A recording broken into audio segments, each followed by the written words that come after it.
Dadako na po tayo sa atin pong message ngayon pong umaga. And ito po ay second part ng atin pong message po dito po sa Hebrews chapter 10. So, buksan po natin once again, mga kapatid, ang ating passage. Hebrews chapter 10 verses 1 to 18. So, na-start na po natin to last Sunday about the Christian's Christmas story. So, tingnan po natin muli ang salita po ng ating Panginoon.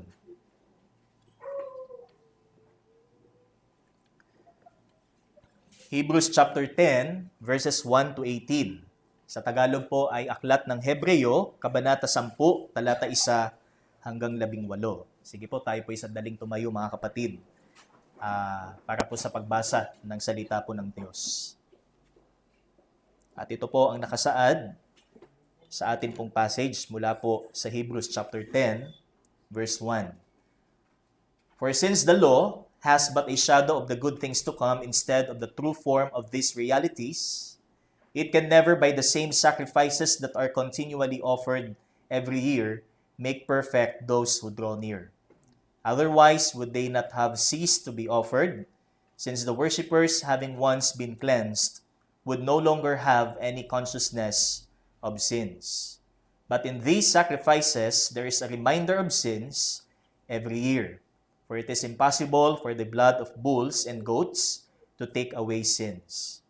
Consequently, when Christ came into the world, he said, "Sacrifices and offerings you have not desired, but a body have you prepared for me.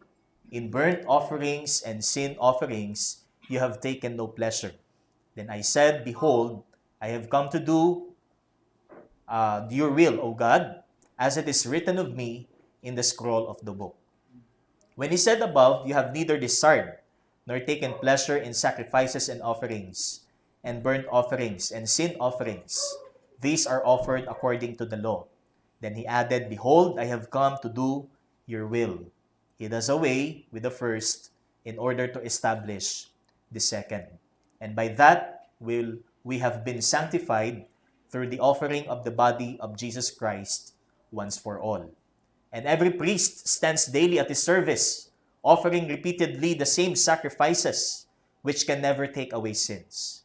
But when Christ had offered for all time a single sacrifice for sins, he sat down at the right hand of God, waiting from that time until his enemies should be made a footstool for his feet.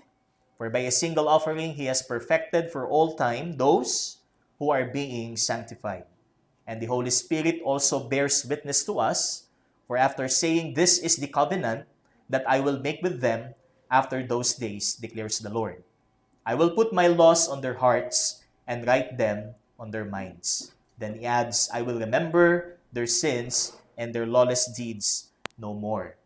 Where there is forgiveness of these, there is no longer any offering for sin." Purihin po ang Panginoon at tayo po ay manalangin.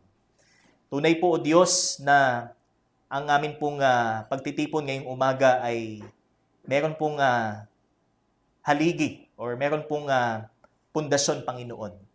Meron po kaming pinangahawakan kung kaya't kami po ay inyo pong tinipon or kami po ay nagsasama-sama bilang inyo pong katawan.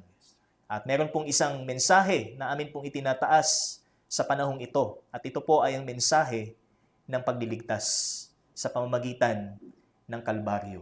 Sa pamamagitan po ng inyo pong anak na si Jesus na nagkatawang tao at namatay sa krus ng Kalbaryo. Kaya Panginoon, muli po, hawakan niyo po ang bawat isa sa amin sa pakikinig po namin. Maging bukas po ang aming mga tenga na ang atensyon po namin ay nandito lamang sa inyo pong salita. At hindi sa ano pa mga bagay na maaaring mag-disturb, Panginoon, sa amin pong pakikinig ng inyo pong mensahe.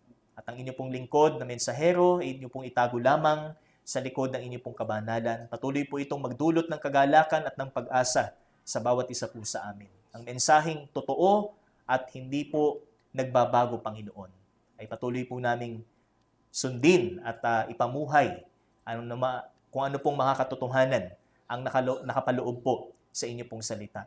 At ang lahat ng ito ay patuloy po na magbigay po ng kapurihan sa iyo at karangalan. Salamat po muli, purihin ka po sa pangalan ng iyong anak na si Jesus. Amen at amen. Okay? Tayo pong makakaupo na, mga kapatid. Okay, ngayon po ay dadako na tayo sa part 2 po ng ating series, mga kapatid. At ang ating pong topic is about celebration of Christmas. So, again, para sa atin, ano ba ang Pasko? Ano bang ating kwento tungkol po sa Kapaskuhan? Paano ba natin hinaharap at ginugunita ang Kapaskuhan? Ano po ang prinsipyo na pinangahawakan po natin patungkol sa Kapaskuhan? So, marami po sa atin ngayon ay maaaring nagkukumahog na talagang samantalahin po ang pagkakataon upang somehow ay ma-feel po natin ang Pasko. So, bilang tao. Pero bilang isang Kristiyano, so ito po ay hindi ito yung primary cause or primary reason ho natin sa atin pong celebration. Sapagkat alam po natin na kaya po may Pasko, kaya po may tinatawag tayong Christmas, it's because of the root word of the word Christmas. And that is Christ. Amen? So hindi ho tayo nagse-celebrate ng Christmas kasi kung papaanong ang mundo ay nagpe-prepare ho para dito, ay doon pa lang natin nafe-feel na may Pasko. It's, sabi nga, dahil may Christmas tree na doon sa opisina namin, may Christmas tree na doon sa mall na pinapasala namin, ay talagang Christmas na. Dahil lumalamig na ang simoy ng hangin, kaya Christmas na. Dahil may mga bata ng nangangaruling, kaya Christmas na. So hindi po, para sa atin. Because as Christians, we have to understand clearly ano ba talaga ang Pasko? Ano ba talagang kahulugan at katotohanan sa likod po ng Pasko o ng tinatawag po nating Christmas? So, our objective, brothers and sisters, is to celebrate Christmas season accordingly. Kung ano po ang sinasaad ng salita ng Diyos. So, as what the Scripture tells us what Christmas is all about. What Christmas speaks of. Ano ba ang sinasabi po ng salita ng Diyos patungkol po dito? So, if we're going to look deeply, or sabi nga, kung gusto pa nating mas malaliman pong makilala ang Panginoong Hesus, nandito po ang salita ng Panginoon. In different aspects, pwedeng historical, pwedeng theological, nandito po ang salita ng Panginoon. Kaya tayo po, by the grace of God, nandun po yung continuous na pinapaabatid sa atin at dinonurish po tayo ng Biblia para maitama po ang ating practice, maitama po ang ating perspective sa season po na ito. Hindi lang tayo nagse-celebrate katulad ng mga taong nakagisnin nila na kapag Christmas ganito, ganyan-ganyan. May handaan, may mga parties, may mga exchange gifts. So yun yung tinatawag nating traditional na celebration. Pero alam po natin that Christmas is all about our Lord Jesus Christ. So, going back to our passage, tingnan po natin from verse 1. Tingnan po natin So, balikan po natin. So, ang sabi po dyan, "For since the law has but a shadow of the good things to come instead of the true form of these realities, it can never, by the same sacrifices that are continually offered every year, make perfect those who draw near." So, from verse 1 to verse 4 po, makikita po natin the inefficacious old covenant. So, why? Bakit ito yung ating passage about our story of Christmas? Because some people and some of these people are professing that they are Christians. But yung kanilang version po ng Christmas is more of human goodness. Ibig sabihin, nakapanig sa tao. Nakasentro po sa tao yung kanilang celebration ng Pasko. So, mas pinopromote nila yung kabutihan ng tao, yung tinatawag nating world peace, yung religiosity ng tao. So, ito yung pinopromote ng season na ito sa tao, sa paningin po ng isang unbeliever. Kaya, sabi dyan, lahat ng ito, so, yung mga usual na ginagawa, pag Pasko, yung mga seremonya ng Old Covenant, so, pertaining dun sa mga Israelites, sabi po dito, are of no effect. So ito po ay walang bisa. Sapagkat, una, why is it inefficacious or ineffective? Because their sacrifices and offerings could not bring them to God. Going back to the Old Testament, gaano ho kahirap ng isang ordinaryong tao, ng isang individual ay makalapit sa Diyos. Di ba? Kung babalikan po natin yung Old Testament, there are divisions. At doon sa lugar kung saan nandoon ang presensya ng Diyos, hindi ho pwedeng basta-basta ho papasok doon ang isang tao. Isa lang ho ang maaaring pumasok doon, at kung hindi pa siya karapat-dapat pumasok doon, siya'y mamamatay instantaneously. So who is he? The high priest. Ang pinakapunong pari o saserdote. Okay? So ganun po kahirap ang tao na makalapit sa Panginoon. And they suppose that by giving offerings sa pamamagitan ng pagbibigay ng mga alay o sakripisyo, ito man ay tupa, ito man ay kambing or any kind of animal na nakapaloob sa law na dapat nilang ipagkaloob, dapat nilang ialay para sa kanilang kasalanan, sila'y makalalapit na sa Diyos. But it is not. Sabi nga, it is not true because, sabi po diyan, it could not bring access to God. So, hindi ito ang access. Hindi ito ang tinatawag nating lagusan o daanan direkta papunta sa Panginoon. So, ito yung tinatawag nating religion.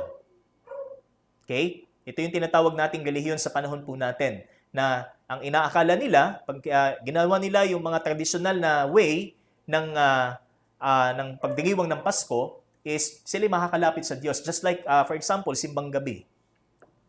You have to complete, sabi nga, the attendance. 9 consecutive nights or mornings. Di ba? Because they believe that kapag nakumpleto yan, ano mangyayari daw? Lahat ng kanilang dinadasal ay matutupad. Lahat ng kanilang inihiling sa Diyos ay matutupad. So, lumalabas po na ang Diyos ay genie. Na kapag kailangan natin ng ganitong bagay at kukumpletuhin natin ang simbang gabi, nandun yung ating paniniwala na ibibigay ito ng Panginoon sa atin. So, nagiging conditional. Di ba? Nagiging conditional yung ating pagpunta sa simbahan. Unlike sa atin, mga mananampalataya, that by the grace of God, we understand kung bakit talaga ho ginagawa po natin ang pagdalo sa gawain ng Panginoon. Ang pananalangin at iba pang mga bagay. So again, why is it efficacious? Because it could not bring them access to God.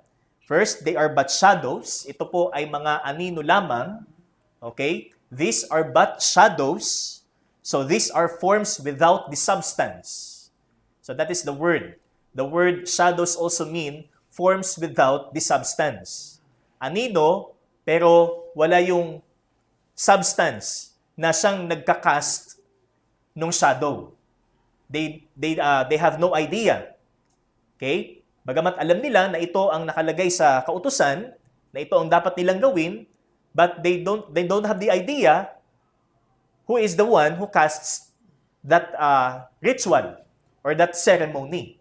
Na bakit kailangan nilang gawin ito? At sino ba yung fulfillment ng lahat ng kanilang mga seremonya? So wala silang idea dyan. Ano po? Kaya they are but shadows, forms without the substance of the things to come. Kaya even the prophets of the old searched carefully of the person and the time. Diba? The Spirit of Christ in 1 Peter chapter 1.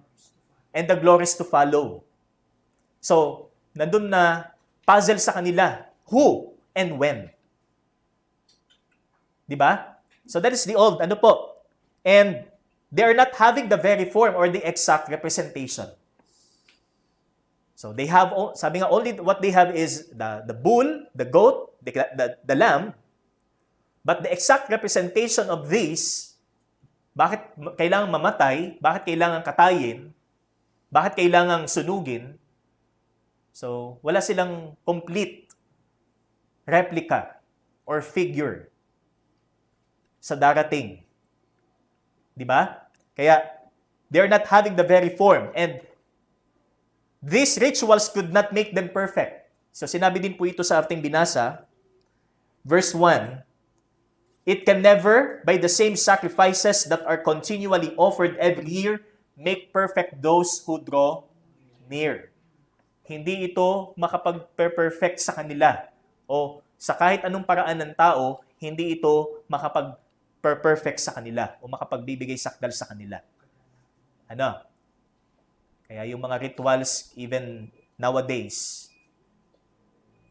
it's not, sabi nga, para sila ay maging perfect. Kundi ipinapakita lamang nito, ipinapahayag lamang nito, that they need, mas mabigat ang kanilang pangangailangan na labas sa kanila ng isang tagapagligtas. Diba? And in verse 2, otherwise would they have not ceased to be offered, since the worshippers, having once been cleansed, would no longer have any consciousness of sins. But in these sacrifices, there is a reminder of sins every year. So dito po, pinatutunayan din na yung mga seremonya, yung pong mga pag-aalay, ay hindi guaranteed na nakapag-aalis ng kanilang kasalanan. So that is number 2. They could not remove sin. Bilang katunayan, the constant reminder of their sins caused them to offer again and again and again. So there's the consciousness of sins. Nandun pa rin yung kamalayan niya sa kanyang kasalanan. Kaya siya nag-aalay sapagkat alam niya na sa kamalayan niya na siya ay isang makasalanan. At makailang ulit man niyang gawin ang pag-aalay, nandun pa rin yung consciousness at yung paalala na siya ay isang makasalanan. So hindi ho guaranteed na yung pag-aalay ang makapag-aalis ng kanyang kasalanan. Di ba? Thus, the covering of their sins, bagamat ito po ay naggagarantiya ng covering o pagtatakip sa kanilang kasalanan, so through the blood of the animal, but just for a moment, until the next sin. Hanggang sa ikaw ay magkasalang muli, hanggang dun lang ang bisa ng iyong pag-aalay. That's why it is efficacious. Okay? Kaya pag sinabi natin, ang celebration namin ng Christmas is ganito, pupunta kami ng simbahan, consecutive, 9 consecutive nights or morning, talagang gumigising ako ng alas 2, alas 3, kasi panata namin yan. Diba? Pero dito po makikita natin that kahit gawin natin yan taon-taon, hanggang sa tayo po yung nagkauban na, hindi pa rin ito mayaalis ang ating kasalanan.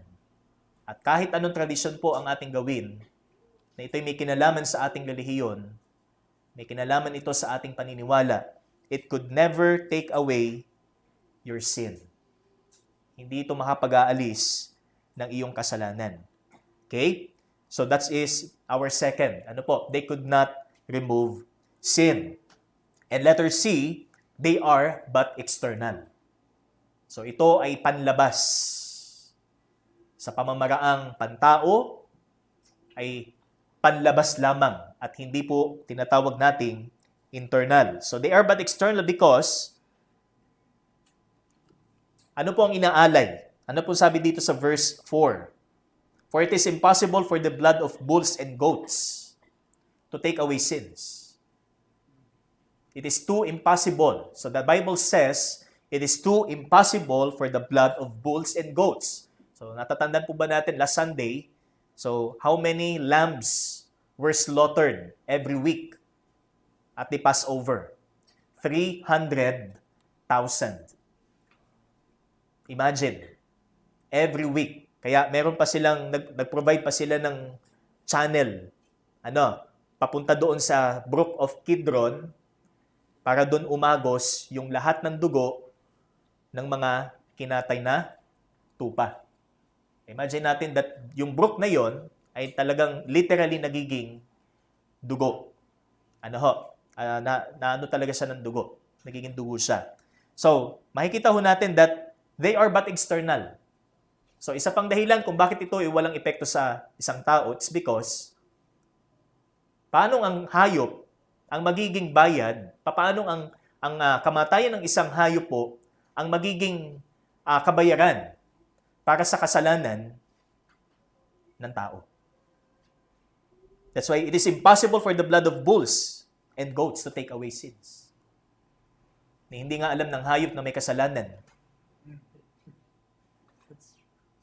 Di ba? Hindi nga alam ng hayop kung anong tama at mali. They have no consciousness kung kumpara sa consciousness na meron po tayo. So how come ng kanilang dugo ang makapag-aalis ng ating kasalanan? Okay? So mere ceremonial observances are no effect, especially when the heart is not right with God. Kaya bukod sa walang kakayanan, ang lahat ng mga inaalay na ito na alisin ang kasalanan ng tao, mas lalong walang epekto ho ang pag-aalay kung ang puso ng nag-aalay ay hindi tama sa harapan ng Diyos. Kaya sabi po ng 1 Samuel chapter 15, obedience is better than sacrifice. What God desires is a sacrifice that comes from an obedient heart. What the Lord desires is presenting yourself as a living sacrifice. Not because you are breathing. Okay? Hindi po ibig sabihin na you're just only presenting yourself as a living sacrifice is dahil buhay ka lang. Sabi pa ng Romans chapter 12. But ang sabi dito is holy, pleasing, and acceptable before God. And that is your spiritual service. Kung hindi natin pinipresent mula sa pusong sumusunod, mula sa pusong broken because of sin, hindi tayo magiging acceptable sacrifice sa Panginoon. Amen? So ito pong sabi ng Biblia. Ano ho? Kaya they are but external. Kaya as compared po sa atin, tayo na nagsisilbing alay. But it's not a dead sacrifice as compared to the old covenant, but a living sacrifice. So not because you are living with your physical body, but you were made alive in Christ. And since you are made alive, we were made alive in Christ, we must present ourselves holy, pleasing, and acceptable to God. So, samahan niyo po ako mga kapatid dito po sa Isaiah chapter 57.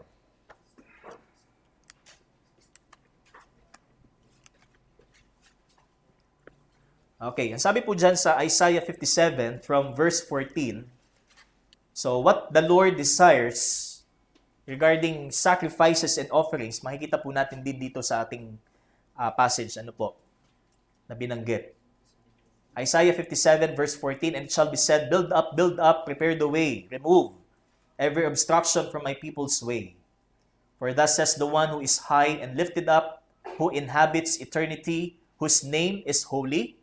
I dwell in the high and holy place, and also with him who is of a contrite and lowly spirit, to revive the spirit of the lowly, and to revive the heart of the contrite. For I will not contend forever, nor will I always be angry, for the spirit will grow faint before me, and the breath of life that I made. Because of the iniquity of his unjust gain I was angry, I struck him, I hid my face and was angry, but he went on backsliding in the way of his own heart. I have seen his ways, but I will heal him. I will lead him and restore comfort to him and his mourners, creating the fruit of the lips. Peace, peace to the far and to the near, says the Lord, and I will heal him. But the wicked are like the tossing sea, for it cannot be quiet, and its waters toss up mire and dirt. There is no peace, says my God, for the wicked. So what the Lord desires, by the way, according to the passage? Sabi dyan, a contrite and a lowly spirit. Though primarily, this passage applies first to the Israelite nation. But dito po makikita natin that the principle is the same sa mga taong tunay na may pagkakilala sa Kanya.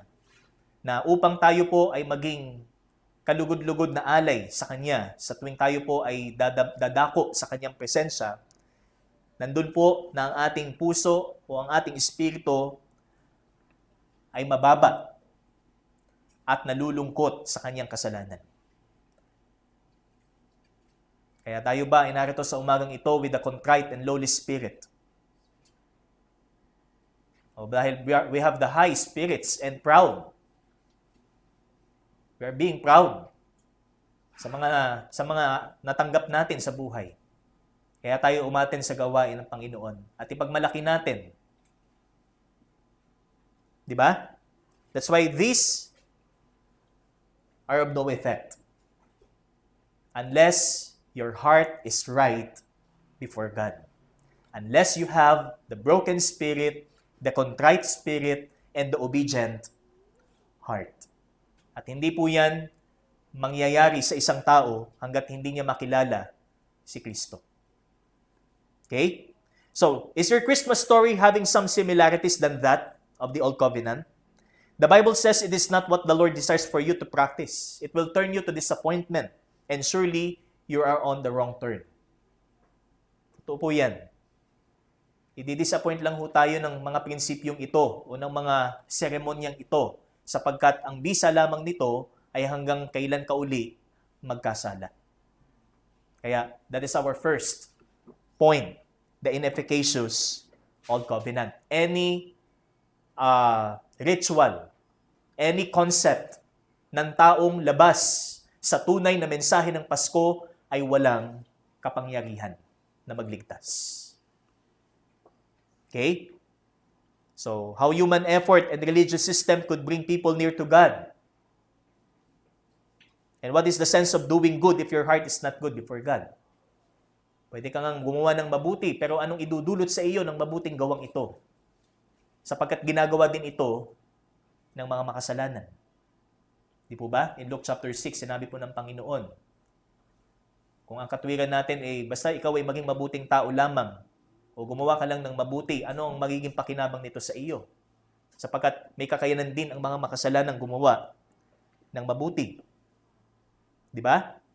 Kaya these are all of no effect. And in verse 11 po, so let's go to verse 11 in our passage.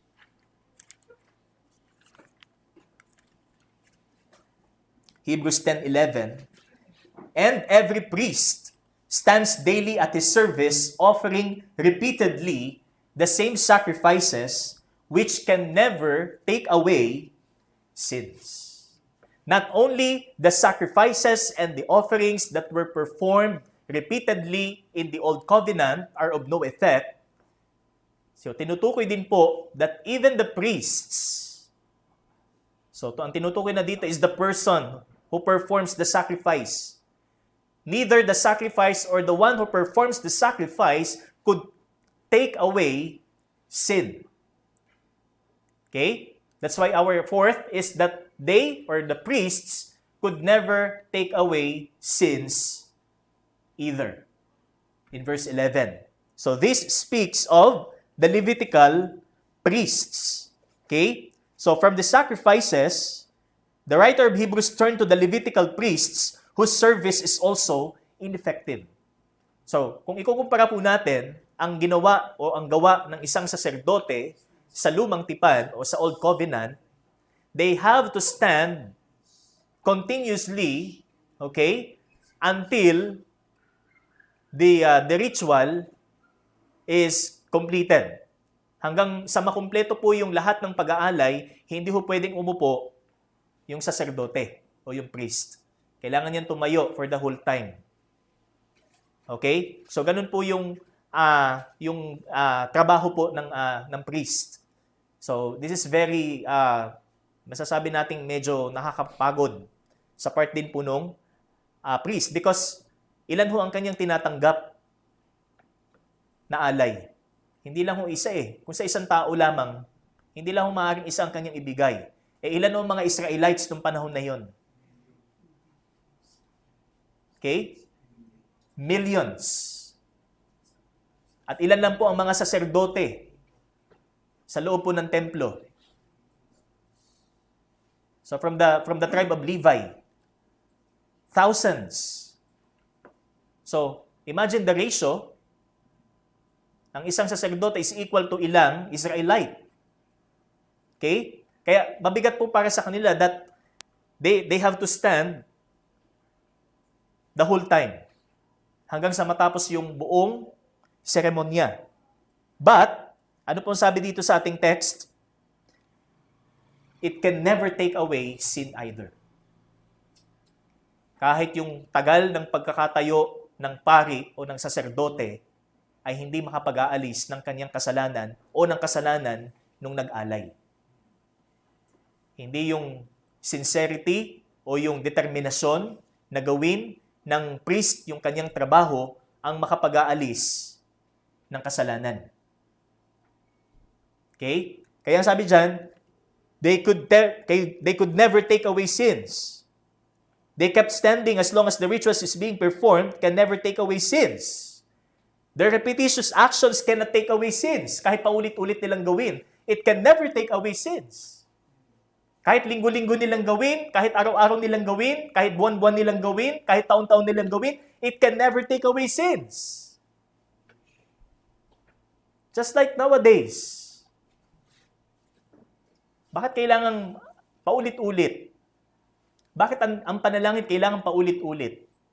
Bakit ang pag-aalay kailangan paulit-ulit? Bakit ang altar kailangan nandyan lagi? Bakit may pari? But the scripture says, hindi ito makapag-aalis ng kasalanan. Sapagkat iba ho ang tunay na mensahe ng kapanganakan ng Panginoon or the Christmas. Okay? Kaya hindi ho design ng Panginoon na ang ating practice sa ating church service is repetitious. Bagamat the program is consistent, pero yung mga words, hindi ho design na ito'y maging paulit-ulit. Mechanical. Yung ating galaw sa loob ng gawain. Hindi po. It's from the heart. Ito'y mula sa puso, hindi mula sa memorya. Kung magaling kang mag-memorize. Kaya pagka memory verses, wag naman sanang every Wednesday, isa lang yung memory verse natin. Amen? Amen. Kung ang memory verse natin the other Wednesday is, let's say, Philippians 4:4, rejoice in the Lord. And again, I will say rejoice. Bago-baguhin natin ng kaunti. 1 Thessalonians 5:16, rejoice always.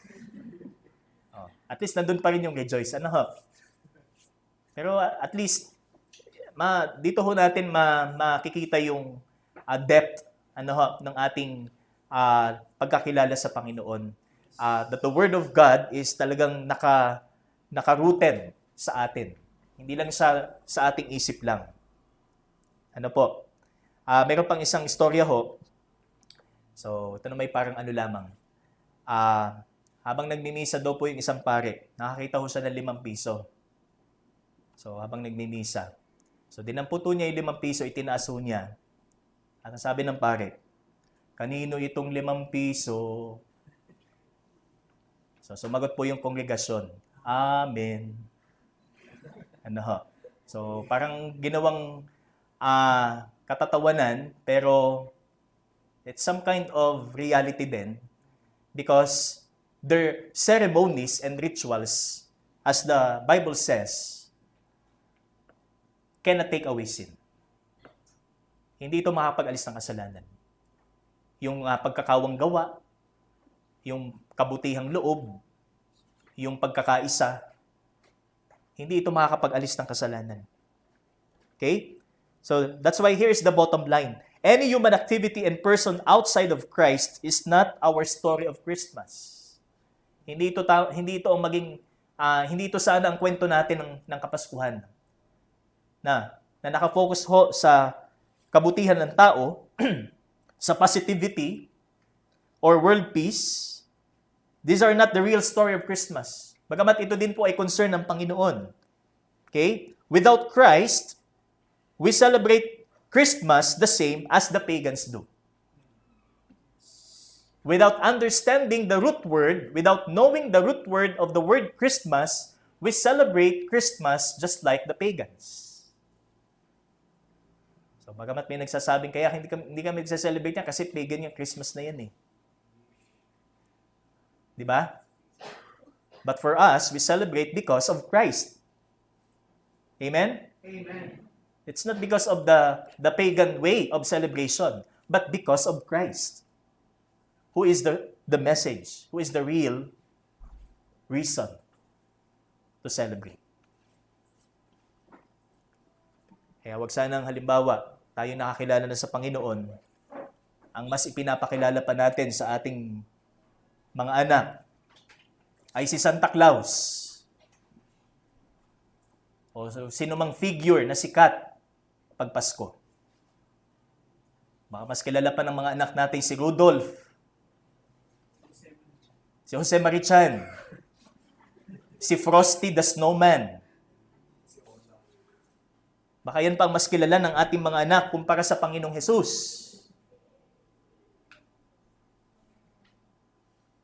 Di ba? Kaya itama ho natin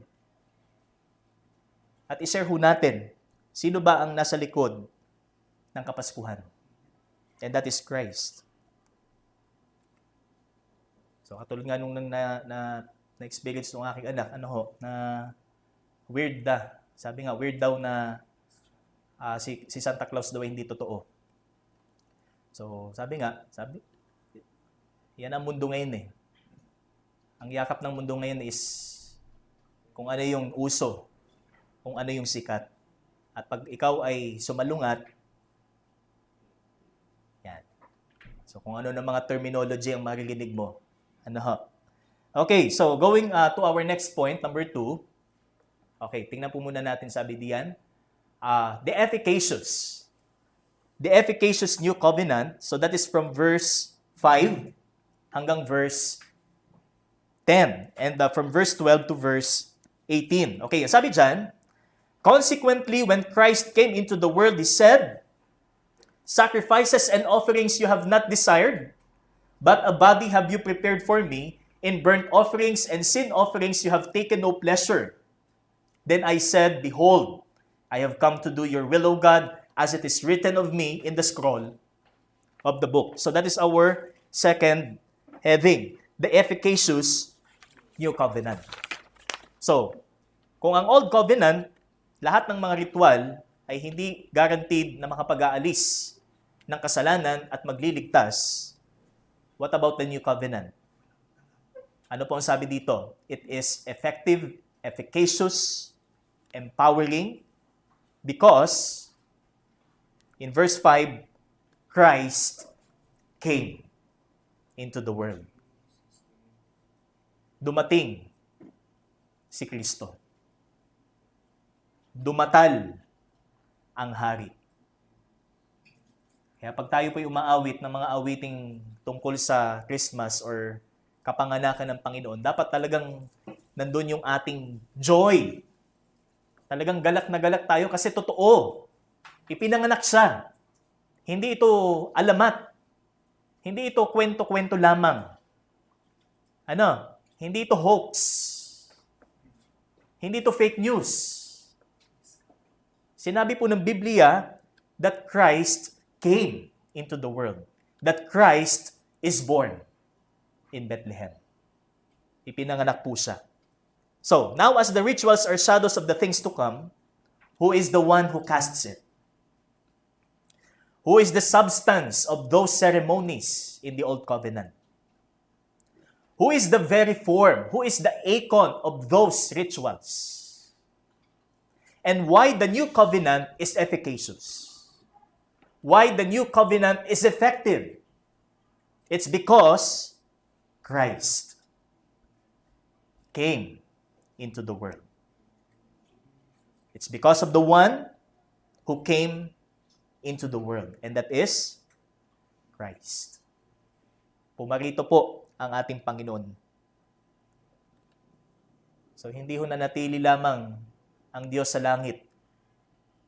Kung ang tao ay pinipilit niyang umabot sa Diyos sa pamamaraan po ng mga ritual na ginagawa po from the Old Covenant, in the New Covenant, it is God na siya'y bumaba at lumapit sa atin sa pamamagitan ng kanyang anak na si Jesus. Kaya sabi diyan, when Christ came into the world, He said. Kaya pumarito po ang Panginoong Jesus ng may dahilan, hindi ho lamang upang mag-set ng example, kundi upang tupdin kung ano po ang kalooban ng kanyang Ama. To do the will of the Father. Because He said in verse 5, sacrifices and offerings you have not desired, but a body have you prepared for me. In burnt offerings and sin offerings you have taken no pleasure. Then I said, behold, I have come to do your will, O God, as it is written of me in the scroll of this book. So obviously, ito po ay ang ating Panginoong Jesus. Pinagkalooban siya ng katawan. God prepared Him a body to do thy will. Kaya ang ating first subpoint, Christ is determined to obey the Father's will. It's because of the obedience of Christ, that's why the new covenant is effective. Okay? Kaya ang tipan natin, this is our covenant, brothers and sisters. Ito po ang pakatandaan po natin. This is our covenant. This is the new covenant. And first, it says that Christ is determined to obey. He came to flesh, or He came into flesh to obey the will of the Father, upang sumunod sa kalooban ng kanyang Ama. Actually, ito pong 5-7 is alingaw-ngaw ng Psalm 40. Kung maalala po natin yung ating exhortation, noon pong isa pang Miyerkules. So this is from Psalm 40 verse 6-8. Sige po, tingnan natin. Okay, sabi dyan, Psalm 40 verse 6, in sacrifice and offering you have not delighted, but you have given me an open ear. Burnt offering and sin offering you have not required. Then I said, behold, I have come. In the scroll of the book it is written of me, I delight to do your will, O my God, your law is within my heart. So ito naman ay si Haring David. Ano ho? So the attitude of King David na talagang siya ay handang sumunod sa Diyos.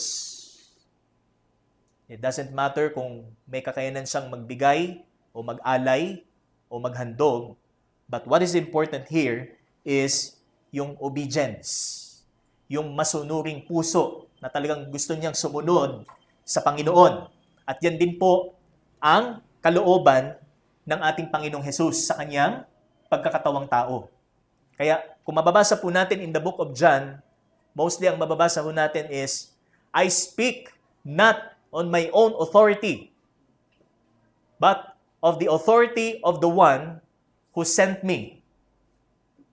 Hindi ko sinasabi ang mga bagay na ito on my own authority, but sa authority ng nagsugo sa akin. And who is He? The Father. Sapagkat ito ho yung alingaw-ngaw, or ito yung tinatawag po nating consistent statement ng Panginoon sa kanyang earthly ministry. Sundin ang kalooban ng Ama na nagsugo sa akin. Kaya kung hindi ho, dahil sa obedience ng Panginoong Jesus, wala hong Pasko. Kung hindi ho dahil from the very start, which is the birth of Christ, hanggang sa kanyang kamatayan sa krus, wala hong sense yung ating celebration. Di po ba? Kaya, every day, every moment nung siya ipanganak hanggang sa kanyang kamatayan, He lived and obeyed to the will of the Father. Yan po ang isang mahalagang mensahe na dapat nating alalahanin sa Pasko. Na ang ating Panginoong Hesus ay sumunod sa kanyang Ama. At ginawa niya ang lahat ayon sa kalooban ng kanyang Ama. Kaya tayong mga iniligtas ng Panginoon, kaninong kalooban ang sinusunod natin? Kalooban ba ng Diyos o kalooban natin? Sapagkat kung kalooban natin, ito'y relihiyon. Pero kung kalooban ng Diyos, ito ho ang tunay na mensahe. Okay? So first, Christ is determined to obey the Father's will. Bagamat dun po sa Psalm 40, ang makikita ho natin, mababasa po natin, is open ear. Bukas na tenga. But it also signifies obedience. Sa Panginoon, sabi dito sa ating passage, a body. Katawan. Kaya the incarnation of Christ, the message of that is obedience. Kaya siya binigyan ng katawan upang maisakatuparan ang kalooban ng kanyang Ama. Kaya sabi dito sa verse 7, Then I said, Behold, I have come to do your will, O God. I have come to do your will, O God, as it is written of me in the scroll of the book. Yamang ito ay nakasaad sa kasulatan. Kaya napakayaman po ng ating talatang ito because hindi lamang ipinapakita na ang kapanganakan po ng Panginoon is historically accurate. But it is also historically accurate because it is a fulfillment of the prophecy.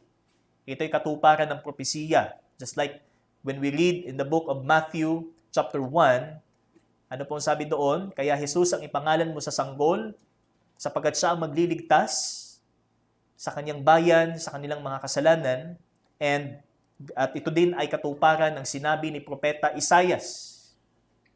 Siya'y tawagin mong Emmanuel, nang ibig sabihin kasama natin ang Diyos. That is the fulfillment of Isaiah's prophecy, the birth of Christ. Kaya mga kapatid, talagang hindi natin ma-appreciate totally, absolutely ang season na ito kung hindi pa malalim at ganap ang ating pagkakilala sa Panginoon. Kung hindi pa tama ang ating pagtingin sa Panginoong Hesus bilang Panginoon at tagapagligtas. Huwag natin siyang tingnan lamang bilang genie o isang kaawa-awa na figure, kagaya po ng nakikita natin sa relihiyon. Siya po'y Diyos na nagkatawang tao, nagpakababa, sumunod sa kalooban ng kanyang Ama, namatay sa krus ng Kalbaryo, itinaas ng Ama, binigyan ng pangalang Panginoon. Titulo na siya'y Panginoon ng mga Panginoon. Yan po ang ating Panginoong Hesus. We must celebrate. Let's celebrate Christmas.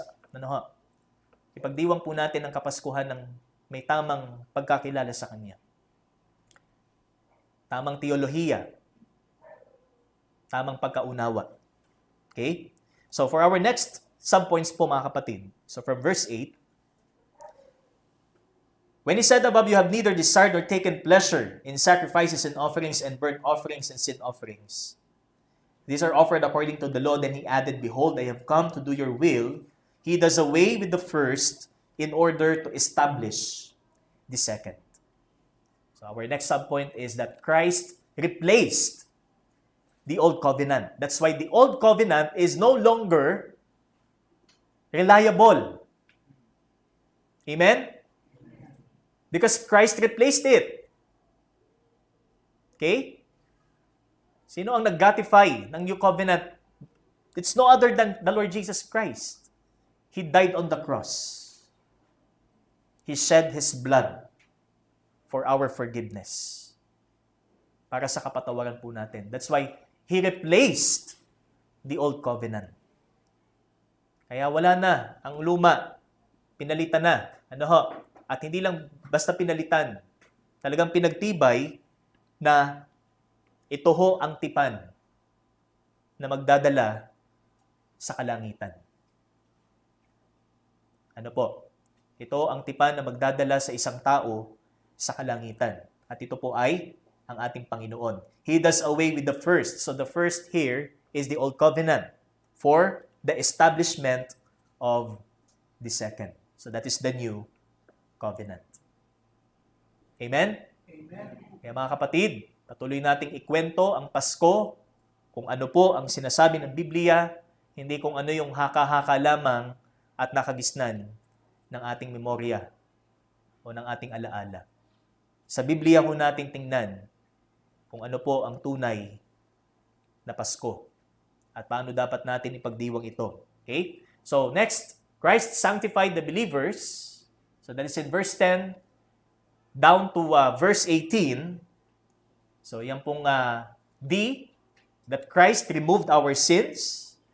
And then in verse 13, Christ destroyed his enemies.